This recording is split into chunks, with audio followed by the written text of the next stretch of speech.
비하인드 뉴스 시작하겠습니다. 박성태 기자가 나와 있습니다. 어서 오십시오. 예. 첫 번째 키워드를 열어봅시다. 네, 첫 키워드는 차명진 님이 나갔습니다로 잡았습니다. 뭐 하루 종일 화제가 되긴 했습니다. 카톡방에서 나갔다는 얘기죠? 예, 막말 비판을 받은 차명진 전 의원은 서울대 정치학과 79학번입니다.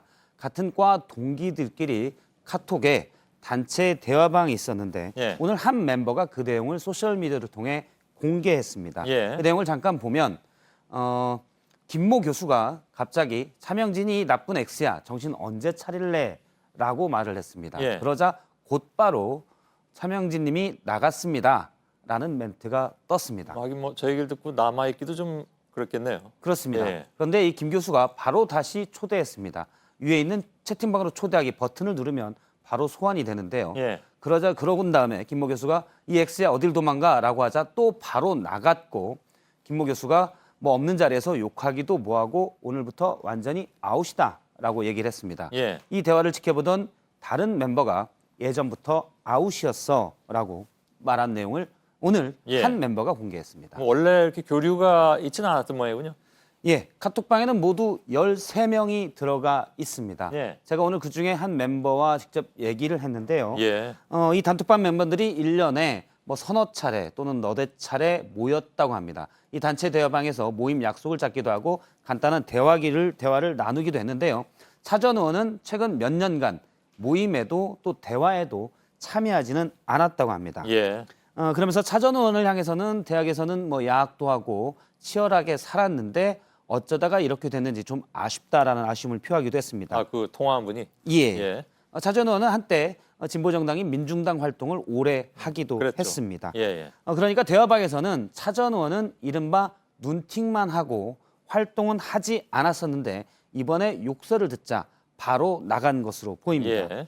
한 조사에 의하면 단톡방, 그러니까 동기들이나 가족들이 모임 있는 단톡방 스트레스가 많다는 사람이 있는데요. 대략 80%가 스트레스를 나타내는데 이 스트레스에도 불구하고 단톡방을 못 나간 이유는 머무는 게 의리거나 나가기 눈치 보여서라는 비율들이 좀 있었습니다. 스트레스 받는 사람이 80%나 된대요? 그렇습니다. 예를 들어 뭐 학교 동기들이나 가족들끼리 모임이 있는데 대화를 하면 거기에 의무적으로 참여해야 되는 좀 부담감이 있어서 그런데 아무튼 욕설을 들은 김에 차 전 의원이 홧김에 단톡방을 나간 것으로 보입니다. 차 전 의원은 언론 접촉을 피하고 있어서 통화는 되지 않았습니다. 두 번째 키워드는요? 두 번째 키워드는 우리는 식구다로 잡았습니다. 어떤 식구를 얘기하는 겁니까? 당의 식구를 얘기했는데요. 세월호 막말 논란에 대해 한국당 지도부가 응분의 조치를 강조를 했는데 한 의원이 그게 아니다. 우리 식구는 보호해야 한다라고 지도부에 주장했습니다. 그 발언을 직접 들어보겠습니다. 이제 이미 전쟁은 시작됐다고 생각합니다. 이럴 때일수록 우리 식구들 보호해 주셔야 하고. 홍 의원은 막말 논란에 대해 우리 식구들 좀 보호해야 한다고 했고요. 또 검찰과 경찰이 툭하면 야당 의원을 체포하거나 피의자로 하고 또 포토라인에 세우기도 하는데 지도부가 적극적으로 우리 식구를 보호해야 식구들이 더 열심히 일할 것 아니냐라고 주장했습니다. 그러니까 막말과 상관없이 식구니까 보호해야 한다라는 얘기인가요? 아니면 뭐 다른 뜻인가요? 저도 잘 납득이 안 돼서 홍 의원에게 직접 물어봤습니다. 직접요? 그럼 막말이 정당하다는 얘기냐라고 물었더니 시시비비는 가려야지만 당대표가 식구는 보호해야 한다라고 했습니다. 보호해야 하는 입장에서 어떻게 시시비비를 가릴지에 대해서는 좀 의문입니다. 사실 옳고 그름의 문제를 네 편, 내 편으로 나눠서 해석하자, 받아들이자는 건데 우리 식구가 다치면 같이 싸워야 된다는 것은 전형적인 조폭 논리입니다. 앞서 홍 의원은 삐끗하면 야당 의원들을 포토라인에 세운다라고 불만을 표시했는데 홍 의원은 교비 횡령 등의 혐의로 현재 불구속 기소가 돼 있고요. 포토라인에 얼마 전에 선 바 있습니다. 세 번째 키워드 볼까요? 네, 세 번째 키워드는 바로 잡습니다로. 뭐가 잘못 나갔나요? 비하인드 뉴스에서 잘못 나간 건 없고요. 잠깐 좀 불안했습니다. 뭐 우리가 잘못한 게. 더불어민주당에서 오늘 저녁에 바로 잡습니다라고 해서 브리핑을 냈습니다. 이재정 대변인의 브리핑인데요. 잠깐 내용을 보면 내년 총선에 민주당이 240석 목표 등과 유사한 제안의 보도가 이루어지고 있어 이를 바로잡고자 합니다. 이렇게 얘기를 했습니다. 예, 보도 봤습니다. 예, 예. 오늘 상당히 많은 뉴스들이 나왔는데요. 그렇죠. 내년 총선에 240석을 목표로 한다는 얘기는 사실 민주당의 이해찬 대표의 말이었습니다. 오늘 원외위원장들 협의회 총회가 있었는데 이 자리에서 발언인데요. 직접 들어보겠습니다. 예.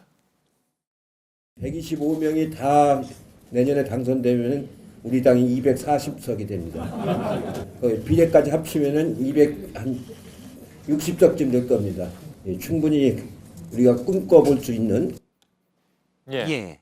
240석 목표 얘기가 나오자 각 매체에서는 이해찬 대표가 240석 목표로 내년 총선 준비하겠다. 이렇게 제목을 달아서 기사를 썼습니다. 예. 바로 한국당에서는 황당무계하다라는 논평도 나왔었고요. 실제 현재 지역구가 253석인데 예. 240석이면 거의 다 우리 거다라는 얘기입니다. 13석 빼고. 그렇습니다. 예. 더군다나 민주당이 낸 선거제 개편안에 따르면 내년 총선에는 만약 개편이 이루어지면 예. 지역구가 220석으로 줄어드는데 240석 자체가 성립이 안 되는 겁니다. 개편이 아직 뭐 되진 않았으니까 예. 현재 상태에서 그 정도로 하고 싶다라는 희망사항일 수는 있는데 그럼 바로 잡겠다는 건 뭡니까? 저 240석 얘기가 사실이 아니다라는 얘기입니다. 아, 예. 예, 오늘 제가 당의 이해식 대변인과 통화를 했는데요. 그 자리가 중요하다. 선거에서 떨어진 적이 있는 원외위원장들 협의회 총회였다. 예. 그렇기 때문에 힘내라고 농담한 것이다라고 얘기했고요. 예. 언론이 농담을 다큐로 받았다라고 해명을 했습니다. 예. 실제 앞서 화면에서도 보면 잠깐 원외위원장들이 웃는 모습들도 좀 나왔습니다. 예. 사실 상식적인 목표도 아니고 당에서는 240석 뭐 특정 의석수를 목표로 하지 않는다고 바로 잡았습니다. 예. 하지만 언론이 저렇게 해석할 만한 이유가 좀 있었는데요. 이해찬 대표가 여러 번 20년 장기 집권론을 얘기하는 등 예. 상당히 강한 희망 섞인 주장들을 많이 진지하게 얘기했기 때문에 예. 240석도 목표인가 보다 하고 그대로 받아들여서 쓴 겁니다. 예. 글쎄요. 박성태 기자라면 진지하게 받아들이겠습니까? 사실 기사를 전 낮에도 봤었는데 예. 그냥 그런가 보다 하고 크게 무게를 두진 않았습니다. 예. 알았습니다. 여기까지 하겠습니다. 예. 예, 수고했습니다.